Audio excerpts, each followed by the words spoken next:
from January to today, we have serviced over 2,000 students, parents, and in communities. Thank Well you. done, Andrea. That is And absolutely incredible. thank 2,000. you. And Creative Craft has played a major role in that. I have challenged myself to do the 30-day challenge to really, really get that up and running. And so I was able to just check off that, okay, I have a name, I have a motto or logo. And so I was able to check off a lot of boxes, but there are a lot of things that I missed. And so there are a lot of things that that I'm going back through just to get that up and running, because I do want, by mid-August, 1st of September, to have like a stable club. Fantastic. Hey everyone, it's Stefani here, co-founder of the Creative Crafting Club, and we teach people how to start and grow their own kids' crafts club. Today I've got Andrea Jones-Davis here with me from Toot, Teach and Roll. Welcome, Andrea. Hey, thank you. Thank you. Andrea shared with us recently in our member community that she's just received an opportunity to service an entire school district with, I think, over 1,000 students, you said, Andrea? That's Yes. so exciting, and I can't wait to hear all about that in today's interview. But let's start at the very beginning. Andrea, tell us a little bit about yourself. So I'm Andrea Jones Davis, and I am logging in from Mississippi in the United States. And I have a background in technology and education. So I migrated into education. So I've been a classroom teacher. I've worked in instructional technology. I've worked in administration in K-12. And then also I have worked in higher ed. So I've served as a dean of all of these online programs at higher institutions. And I've also worked in nonprofits. Where does the craft come in? Where does the arts come in? So Yeah, tell I've me. always had a passion for arts, whether it was doodling. I just recalled as a child just doodling all of the time. And so I don't have any professional training in art. However, with communities like this, I consider myself a creative. And so from painting to laser cutting to you name it. I'm DIY arts and crafts, and just love it. Amazing. Do you have a degree as a teacher? Yes, I'm a Gotcha. certified teacher. I've taught kindergarten, second, and fourth grade. And then from the classroom, migrated into instructional technology, where Oh, I went around and trained educators and administrators on integrating technology in their classrooms. so tell me, Andrea, what would you say was your biggest challenge before deciding to start your craft club? Trying to figure out what to offer. Everything that I liked was not necessarily the best for my clients. And so just trying to go in and figure out what to offer, being consistent, pricing, where to buy the best materials, you name it from startup. And what were you like feeling and thinking and doing in those moments of uncertainty? Googling, like really Yeah. depending on Google searches, depending on, Facebook community groups, and just depending on like really the internet to provide curriculums, I would call. Yeah, that was definitely a challenge. Okay. And then what made you decide to finally take the leap? I watched one of your videos, and I think it was an intro video, and it was like, hey, we do it all for you. We've done it. It's been tested. I saw the number of followers you had. I saw the number of people that were in your club. And I think it was just that intro video where it was like, hey, I don't have to think about it.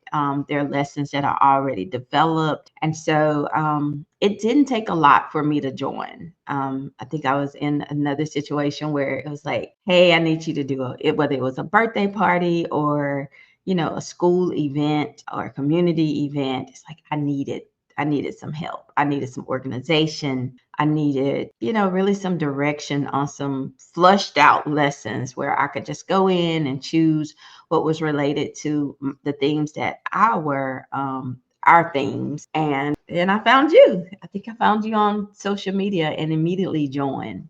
So you've been a member for quite a few years now. I think it's about over 3 years, right? Yes, I Um, have. but you mentioned before the interview that To Teach and Roll has been around for for longer than that. So tell us where it started and a little bit about your journey with the business and where you are now. Great, great. So Toot Teach and Roll actually started 14 years ago, and it started as a passion and desire to make art more accessible in our communities. And so we, Toot Teach and Roll started, it's a mobile learning lab. And so even before the mobile lab and before Toot Teach and Roll had an actual name, we were doing art in the communities. We were doing birthday parties. And then kind of came from my daughter. Art was being removed out of her school. And so she couldn't go every day. And she came home all frantic about art not being in her school anymore and that they couldn't do it every day. And because we were doing activities on the weekend and at home, I was like, okay, well, you do it at home. And she said, what about my friends? And so the educator in me and wanting everybody to have these same opportunities, I didn't know what I wanted to do, whether I wanted a brick and mortar. I knew at that time that I couldn't afford a brick and mortar. So I purchased a school bus, having no idea what I wanted to do with the school bus. And so sat on this bus day and night, just trying to map out a plan on, how this would look, what could I do with it. And one evening I was sitting on that bus and I looked at the windows and I counted the windows and I thought about a classroom and then each window serving as an individual station, because I've always liked individualized instructions, like meeting students where they are, meeting parents where they are. And so at every event, everybody always get their own supplies.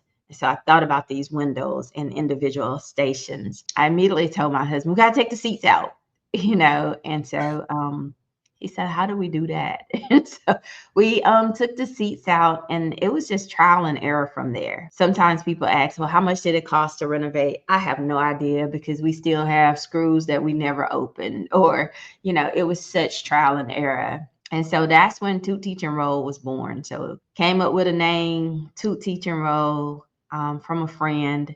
And it's like we pull up, we toot the horn, we teach, and then we roll to our next destination. Then we came up with a motto, creating creative minds, one doodle at a time. It's been history from there. We have serviced adults, we've serviced nonprofit organizations, students, families, community events, just taking hands-on activities out to our communities. And so transitioning to today, 14 years later, in January, we launched a second lab. So through all of those 14 years, I've always had a full-time job and worked Toot Teach and Roll as part-time. And in October of last year, Toot Teach and Roll became my full-time job. And we've been servicing our participants like nonstop since then. So from January till today, we do these surveys. And so when like our students get on, whether it's a sticker or a thumbs up, just telling us how they like the project or the services. So from January to today, we have serviced over 2,000 students, parents, and in communities. Thank Well you. done, Andrea. That is And absolutely good. incredible. Thank 2,000. you. And creative craft has played a major role in that. Last week, we serviced about 400 students, and we gave them the options of 5 of the art projects. And they were able to choose what they wanted to. We did the owl, the ladybug, the zebra, the treehouse, and we did one more. We did 5. And so they were able to choose coming in. So, we kind of showed them what an end project would look like. And we talked about colors and how they could be creative and use their own imagination. And it's amazing to see, the end results. And so with that new lab, we have integrated a lot of technology. So we have iPads, we have an audio video booth where we could take these art projects and turn them into storytelling. And so they're able to describe and talk about what their end projects are. That's That's amazing. I've seen in the community there's a lot of people that have interest in combining the art and the storytelling component. yes. When did you start doing that? It was early on as a classroom teacher, and I taught kindergarten. So early on in my career as an educator, but even so, more recently, I've increased that with having like those lessons already developed and just letting the students or our participants talk about what it means, because we blow the sheets up. We also use it as a following direction activity, so we blow those lessons up into a one pager. So we do 11 by 17, and each student get their own guide, right? And so it's amazing to see like two owls looking totally different, with colors, with shapes. So taking that and then letting the students tell their stories behind like why I chose green. It may be my sister's favorite color, or I don't want to do it large. I want it smaller. And so that has been great. If you can tell us a little bit about how you recruit, what type of people help you present the classes, and then also if you are willing to share how you remunerate them, that'll be very helpful for the community. We solicit volunteers, and we also have like paid part-time staff. So we work with a lot of educators. So educators are looking for like part-time jobs that's not daily. And so when we recruit, we say, come have fun with us. And so where it's a learning experience, a teaching and learning experience. However, we're having fun. And so we solicit educators, retired educators, community leaders. We've even gone to a school and solicit parents to volunteer and help us. And so we'll put them at a station. We meet an hour before. And so, like, we're setting up, we talk about different roles and responsibilities. A role may be passing out the aprons. It just depends on how large, the event is and how many participants we have. We have people all the time calling us saying, hey, if you don't have any paid opportunities, that we would love to volunteer with you. Like, what do you have going on this weekend? We had such an amazing time, during that event. And it also helped to see, like when we work with our students, for students to see parents engaged in those type of activities and not just working on homework, but engaged in those activities. A lot of times, like we have those adults actually working, and then they'll sit down and do the project. And so when we went to schools, so this last event, when we went to our summer camps for schools, the teachers were able to come in and we encouraged them to do the project. Like we encouraged them to, hey, you choose one as well, because we have all of our staff, all of our supplies there. And so we have most of the teachers, they sit down, and if they don't start immediately, then as they are encouraging the students, oh, don't do that, or you can do that, then we may say, hey, why don't you try? Why don't you show them? Do you still have it? Are you still creative? They will start engaging. And so afterwards, it never fails. We get, hey, how can we do this with you? Or, do you have volunteer opportunities? We just want to come play with you. And so when we solicit, that's what we say, come play with us. Very, very cool. Okay, so 2,000 students in 6 months, right? More or less. Break Yeah. that down for us. What does that look like? How many instructors do you have? Like, how do these kids come weekly? How do you how do you go about servicing so many kids in just a few months? So that has come from community groups, community events. One challenge that I have had personally, and it's just kind of stepping out and having like monthly crafting clubs.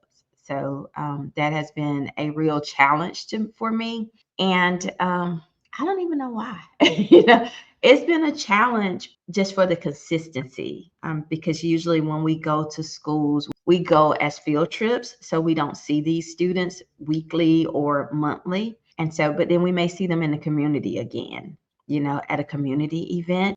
We do have a small brick and mortar that we have offered classes, but we have not offered like monthly classes, like a crafting club. So I have challenged myself to do the 30-day challenge to really, really get that up and running. And so I was able to just check off that, okay, I have a name, I have a motto or logo. And so I was able to check off a lot of boxes, but there are a lot of things that I missed. And so there are a lot of things that I'm going back through just to get that up and running, because I do want, by mid-August, 1st of September, to have like a stable club. Fantastic. And so you mentioned that you left your full-time job to do this full-time, not even a year ago. Were you able to replace your salary? So with multiple businesses. So I'm also an educational consultant. And so I work with with school districts doing digital learning consulting. I'm almost there. It has been a consistent income, I will say that. Well done to you, Andrea. That's amazing. Do you want to tell us a little bit about the opportunity with the school district? Yeah, so it was a summer camp. And so we have facilitated summer camps previously, but they lost their funding. And so we were able to go in and provide like one day per school, and we did 8 schools. And so we took our mobile unit, and we were able we did watercolor resisting. And so they had these little 5x7, and we call it invisible message. So they took a white crayon and they did an invisible message, and then we took the watercolor. And so we were able to do that at 8 schools. I reached out on social media in our group, and I said, hey, I have this opportunity, and it's 30 minutes start to finish. And that is with those students rotating in and out. So start to finish, 30 minutes. And I got a lot of good responses. I got a lot of DMs, personal messages, like giving me ideas. I received a lot of information. And so the networking opportunity in the club is amazing. Okay, well, that's amazing. Would you mind sharing a little bit about your pricing? How much you charge for your workshops? So it really depends on the activity. We start anywhere from $7 per student all the way up to, so we do our furry friends, and it's like $30 per participant. But that is where they take, similar to Build-A-Bear, and so they take a furry friend and they either hand stuff it, or we have our machine, but they are able to decorate their shirt, and then they draw a picture gifted to their furry friend. And so pricing really varies. Since last year, we started a foundation. So in areas that we need to accommodate or assist students, then we offer free workshops. And so it really just depends on the event. Okay. And what would you say has been your favorite part so far of this journey? I think the end results, like really seeing our participants engaged, whether it's a student or it's an adult. I'm just really seeing them engaged, seeing that the youth come out of the adults, and just seeing the excitement on the students' faces when they see their end projects. Oh, I love that. And how has starting your club changed your life? What has it made possible for you? I've struggled with work-life balance, and so it has really gave me the opportunity to focus more on, one, the administrative side, two, the well-being of Andrea, and making sure that I'm taking care of Andrea. So it has given me a lift, like a heavy lift of, trying to figure out what to do, like what to do next, or I don't want to repeat this lesson, but just I don't have to search supplies. I don't have to search all of these different sites. Just going to that one place and, pulling. We do deviate sometimes, to other projects, but just having that wide range of activities to choose from has really been great for us. Amazing. And personally, it sounds like it's freed up much of your time as well.